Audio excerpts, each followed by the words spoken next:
Well, all right. Hello. Good morning, good afternoon, good evening, wherever you are in the world. My name is Jason Levine, and it's very lovely to see you here on this Monday morning, depending upon where you are in the world, for this week's Video Daily Creative Challenge. This is going to be the DCC, I think it's number 3 for video. So this is awesome. We've had such great engagement and interest and so many submissions over the last couple that we've brought it back by popular demand. So thank you so much for tuning in. So today we're going to cover, actually this entire week, we're really focusing on using Premiere Rush. So this is our cross-platform, cross-device, all-in-one editing app. You can use it on the desktop, you can use it on iOS, you can use it on Android, you can use it on the iPad. And for today's challenge, we're going to focus specifically on shooting your content directly within the Premiere Rush camera. Now, if you haven't already investigated Rush, of course, again, you can download it from the App Store or various Google Play, Android marketplaces. But there's a built-in camera, just like within Lightroom. And what's awesome about this camera is that it gives you manual controls. So just as if you were shooting with a DSLR or a mirrorless, you actually have access to things like exposure bias or white balancing, or setting the shutter speed or the actual frame rate, or changing the frame rate as you're shooting very easily. So we're going to kind of go through that. We're going to shoot a couple things, and then really the task is shoot something in the camera, maybe change the frame rates. We'll talk about this when we get there, and then just create a quick little export all around the theme about something, a cause, or something that you're passionate about. So my cause for this week, or at least for today, I haven't decided for the rest of the week, is going to be preserving played, performed music. That's right. Playing music, whether you're guitar, bass, drums, piano, cello, violin, you name it, tabla, sitar, anything, playing and performing music. Okay, so of course now, where do you get involved with all this? Well, first of all, if you want to sign up for the Daily Creative Challenge, let me go ahead and move over to my my other screen here. So let's just switch this over real quick. All right, so you're going to go to behance.net/challenge/premiere. And this is where you can sign up for the challenge if you haven't already and get notified daily. All right, this is going to give you all the information you need. You can see down here, we have this shoot, edit, and share section. Now, there aren't any assets for today because you will be creating them yourself. Now, over the next couple days, I'll create some folders in there that have some of our free Adobe stock assets that you'll be able to play with. Now, once you've created your submission, how do you get involved? How do you submit? Where do you submit? Well, there's instructions here, easy for me to say on a Monday. Join the community chat. This is going to take you directly to our Discord. And if you're not already signed into or part of the Premiere Pro Discord, highly recommend going here, bit.ly/PR Discord. This is an amazing community that we've put together over the last half a year or so. If you're part of it for Photoshop or Illustrator or XD, you know just how impactful this Discord is and how much great support you get from the community. It's actually quite amazing. Just how you just got so many of your peers in there. It's a great way to check and see and submit things and see what other people are doing. This is ultimately where you're going to publish your work. Now, I'm going to show you how to export it in Rush, and then you can upload it, I recommend, to somewhere like YouTube or Twitter or Facebook or wherever you want, and then you can embed it in your post inside Discord. Now, Discord will allow you to upload video as well, but you only get 8 megabytes. So if you're going to shoot something that's really short, maybe Rush will export an 8 megabyte video for you, again, depending upon length and frame size and all that. Probably easiest just to upload to like Facebook, Twitter, YouTube, somewhere where you can post the video and then just embed that link in the Discord. Okay, now before we get started into everything, of course, we've got our schedule, lots of content, lots of stuff happening today on Adobe Live. So we've got Jesus with the Photoshop Daily Creative Challenge at 9. We've got Drawing and Painting with Mike Jones at 9:30 Pacific Time. We have the Illustrator Daily Creative Challenge with my friend Claudia from Print My Soul at 11:30 Pacific. Web Design with my fellow evangelist colleague Howard Pinsky at noon. 2 o'clock, we have the Adobe XD Daily Creative Challenge with Jesse. And then rounding out the day today, Doodle Therapy with Susan and Alice at 2:30 Pacific time. So again, lots of stuff to do, lots of challenges today. Sorry, I'm unlocking my phone so we can get into Rush. Lots of challenges, lots of ways to get yourself inspired to start out this week, whether you're working in video or XD or Photoshop or Illustrator. Adobe Live has it for you. All right, so with that, a couple of quick shout outs here. I see we've got Maine Gabrielle, nice to see you. Reverb Mike, Robzilla, Tim, what's happening? All right, Cal, Juanse Dueñas, hello. Anais Ruiz, great to see you. Najee, Julia Durant, great to see you. Alberto Silva, Mallory, Jurgen, Madeline, and that's me. Sean, how's it going? I also want to remind people that if you're coming over from another network, I am following the chats on behance.net/Adobe Live. So if you want to ask questions while this is happening, we're going to go pretty quickly here. Go ahead and do that. I see we've got David Lewis. All right. And James Patrocinio and DPK on. How's it going? Okay. All right. So let's go ahead and kick into this. And as mentioned, we're going to focus today on the phone. Now, by the way, you can also shoot on the iPad. I'll probably use the iPad later in the week. I don't typically shoot with my iPad. Also, I've got an older 7-inch model, so it's kind of got the, the not so great camera in it.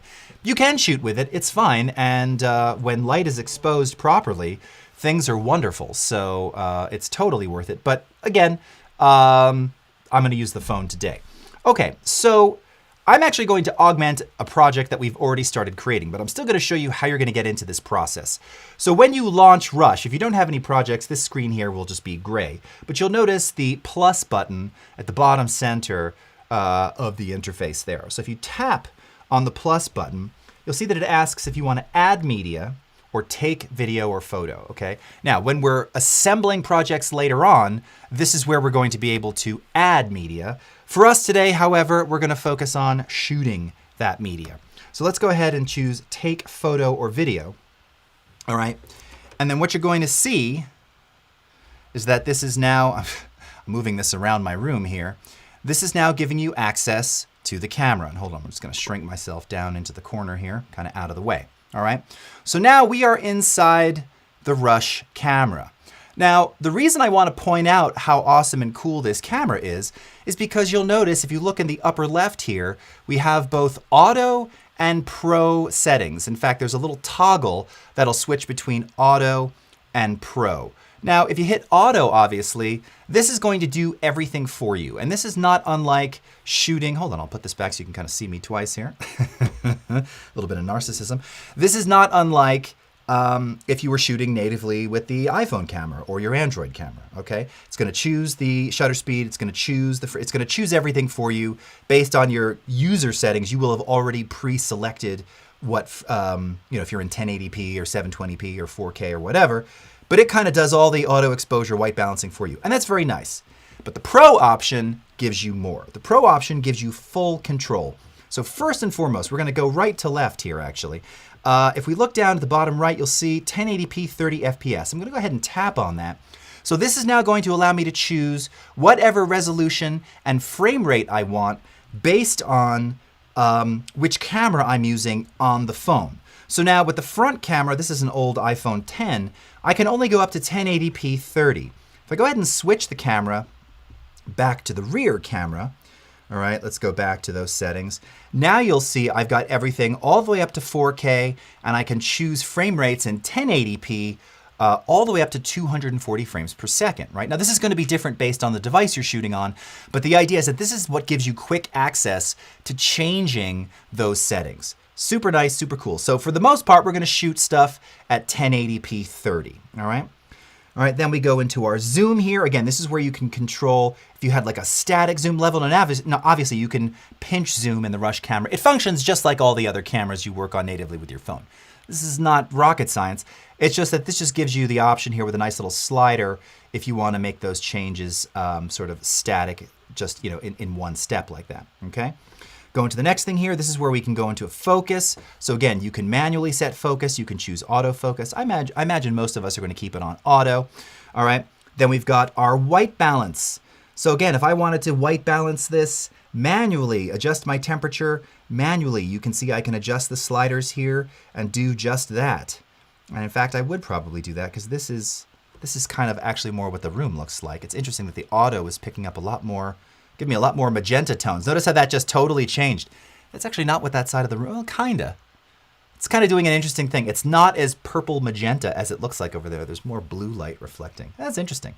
See at the bottom though, you can kind of see this nice little gradient coming out of the out of the floor there. All right, that's cool. Okay, next.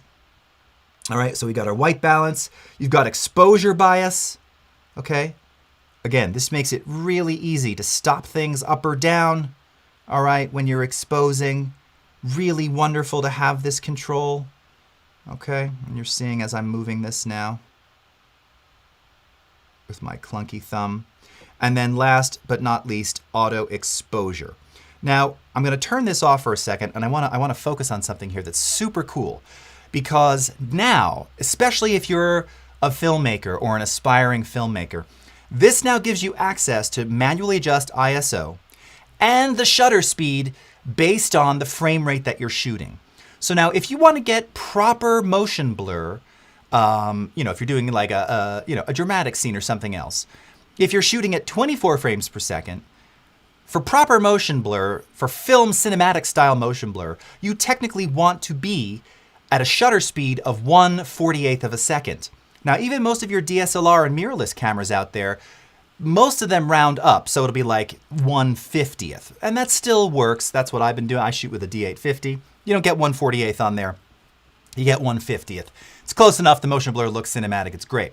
So this gives you the ability to do just that. And you can dial this in specifically, precisely, or as precise as your thumb will allow. So if I were in 1080p 24, which is what I'm going to set here, right? That cinematic type view, then I want 1/48th of a second for my shutter. You always want your shutter speed to be double the frame rate for optimal settings and for optimal style motion blur. Now, if you're doing things that are high frame rate, again, 60, 120, 240, and you're not comfortable messing about with that, you can also just keep this on auto. It's more important, frankly, for the non-high frame rate stuff that you're doing to be able to have access to this. Of course, most of us are just going to leave it on auto anyway. We want to point out that that's there. You've got your exposure meter here. So this is just like you're setting this on your camera, right? And it's telling you, okay, yeah, no, we're kind of getting into the range now. Maybe we need to bring this all the way up to, to 640 ISO. This is one of those DSLR standards. It's hard for me to do this holding my phone like that. Okay, cool. All right. And then this would now be sort of optimally exposed for 1080p 24 frames, 1/48th of a second shutter, with ISO of 640, okay? Or we can just go back to auto and let it do its thing, all right? So those are your settings there. Again, you've got the ability to add, to have your, I almost just said lower third. Rule of thirds, why can't I think of what this term is? So you have your guides here to show, I can't think of what the word is right now, so that you can frame things properly. You have your light. I'm not going to turn that on. You can see you can even adjust the intensity there. And then, of course, you can flip the camera accordingly. All right? Mallory, wow, this looks great on my iPad. Awesome. Cool. My cat looks best when I shoot in log mode. Very good. What's up, Gus? All right. Hi, Jason. Can I have a live wave form running over the video to visually depict the speech? Oh, well, if only it did that. Okay. All right. So that's how you get into the camera. Now, again, I'm going to augment this project that I already created here. So I'm going to tap into this piano one that we have. All right. Hold on. I'm just going to tell it to share the preview. This is going to change. Okay. And you can see I've got a couple of clips already in here of me kind of playing the piano. All right. I'm going to tap on the plus button. We're going to go into capture. Okay. And then once again, I'm going to film. Now, as I mentioned, what I want you to be able to do is to shoot some things in a couple of different frame rates. So right now, everything else that I did was at 1080p 30. So let's go ahead and just do a 1080p 30. And I'm just going to shoot really quickly a little intro talking about what I'm going to do. All right. So I'm just going to record it right here. Hit the record button. Here we go. All right. Why did I just hit auto exposure? Okay. Hello, today's video is all about preserving played and performed music with actual musical instruments. I'm going to take you through a whole series of instruments and really show you and try to inspire you as my thumb goes over the camera right here, what you can do when you play music. Okay, this is why we do additional takes. Now you'll notice at the bottom right there's a little check mark with a 1. That's telling us that it has now captured this first video, which it will automatically import into the timeline, okay? Let's do another one. We'll just do a little take 2 here. Hi, thanks for joining me today. Today's video is going to be all about the preservation of played and performed music. We're going to go through a couple of different examples with different instruments and inspire you about what happens when you actually play musical instruments. So fun, so relaxing, and possibly life-changing. Okay, better. Now you can see we've got number 2. Now, again, what I'd like you to do is be able to mess around with frame rates and mess around with slow motion. So I'm going to quickly change the camera. Let's go into 1080p and let's go into 240. So now in the same project, I'm going to mix and match frame rates. Now you can add slow motion to any clip, whether it's recorded at 30 frames per second. Oh, I'm just going to make myself a little bigger so you can see me here. Whether it's at 30 frames per second or 240 frames per second, you're just going to get better looking slow motion the more frames you have. So if your camera supports 60 frames or more, when you apply speed effects inside of Rush, it's just going to look that much more fluid and organic. When you shoot at 24 or 30 and then you slow it down, even though we've got a pretty good algorithm, it can sometimes look a little stuttery, you know, or like frame blended. It doesn't look gloriously smooth. And if you're capturing, you know, water droplets, that's where you kind of see it. But if you shoot at 60, 120, 240, and then you slow it down, it just looks, I mean, you know, that's the look that people want.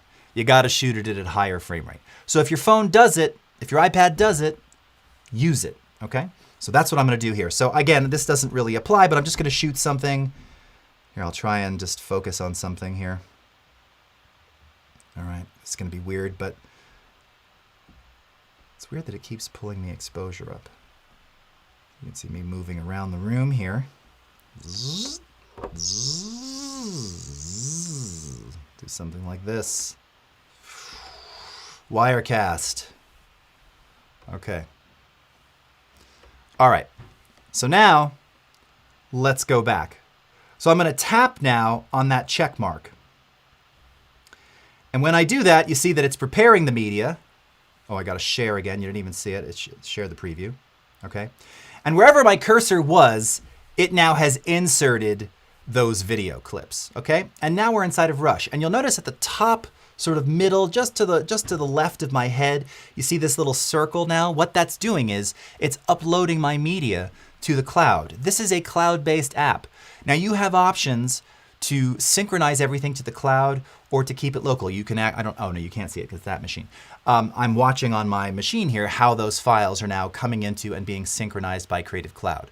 So this is what allows you to pick up on any device and keep working. So you can shoot on the phone, you can shoot on the iPad, you can edit on the desktop. All your media is going to be there waiting for you when you get there. That's the idea. But you got to allow this progress to finish. So you can see now it has just finished uploading all of those clips. All right, let's go to the chat here for a second. All right, what's up, Van Damme Designer? That's how Mr. Bean shoots. Thank you, Reverb Mike. All right, Dorina Boneva, you are not late. You are right on time. Okay. Music can calm the savage beast. Indeed. All right. Title safe, action safe, nice. Okay. Very good. Perfect. Okay. So now that we have this in here, real quick, we've got 6 minutes. Let's just talk about how we navigate and move through. So again, pinch zoom, something we're all familiar with in our mobile world. All right, you can see it actually is showing you my finger position. Seems weird to say. My 2-finger pinch position on the screen here, so you can see how I'm zooming in, zooming out. This is necessary if we're going to move clips around.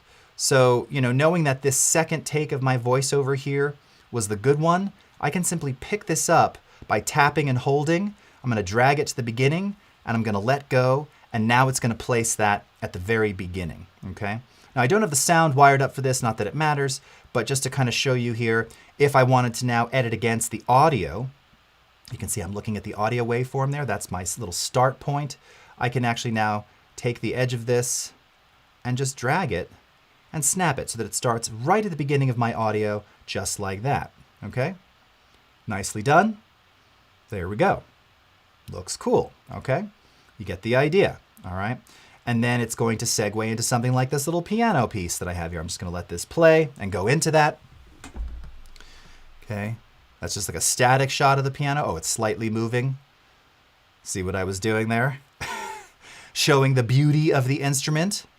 All right, and then this gets into me playing a little bit here, but I think the last one was the actual one that I wanted. So once again, I'm gonna drag the edge of this. I'm using the audio waveform as my sort of guide for where that needs to be. Play this back. All right. And this goes into our other take here. Now again, this one, I don't particularly want this one. I know this is a bad take, so I just held it down. Long press, long tap. Now again, I can expand the audio. I can separate the audio. So if you want to move the audio apart or silence the audio independently or use it somewhere else, you can do that. You can duplicate. I'm actually just going to delete this clip. I don't want that in there, all right? And then we have this clip, this bit of craziness that we did at the end there where I was just moving all over the place. Now this is where we're going to get into speed. This is where we're going to use the speed effect. So down at the bottom here on the phone, you can see all your toolbars. By the way, this is where you can like expand all of your tracks, all right, if you want to. You can pull up your project assets and drag new things in. You can change the aspect ratio. Okay, if you're wanting to go vertical or square, that's that last button. And then you see graphics, effects, color, speed, audio, transform. And then there's your cut tool, which you can use again to splice and place a cut in the middle of your video if we wanted to do that, which maybe I'm going to do right there so that we can just focus on slowing down this crazy little section right here, okay? I'm going to go over to speed, and once I'm in speed, you'll see range, all, range speed, 100%, maintain pitch, ramp, in and out. I'm going to go into range speed, and I want to slow this down. Let's slow it down 35%, okay? I'm going to pinch zoom in so we can see what's going on here. I'm also just going to shrink this up a little, all right? Now when I play this back, it is slower, but it's not slow enough. Let's keep going. All right. Ooh, look at that. Now remember, this was really frantic before, but it's nice and liquid. That's weird how those LEDs are causing like a flicker, almost like they're, is it actually flickering? No. It's doing that like it's a fluorescent light. All right. Adding a little speed change here. Now something like this, maybe this is one where we want to speed things up. We're going to do the opposite of that. So I'm going to tap this clip here and range speed. Let's make that 339%. All right. Okay. Playing fast like a maniac. You can also adjust the range. These little blue things at the top here, this is telling you where do I want the speed to start, where do I want the speed change to stop. Now it's only in that middle section. And if I want to gradually go into a speed change, this is where I can turn on the ramp and I can adjust the time. And if you're looking, I don't know if you're watching that the little purple indicator inside of the clip, you're seeing how it's showing you like this pyramid angle at the top and tail at the beginning and the end. That's showing you how it's ramping into the speed change, right? Normal, normal, real time, does its whole thing, plays super fast, 339%,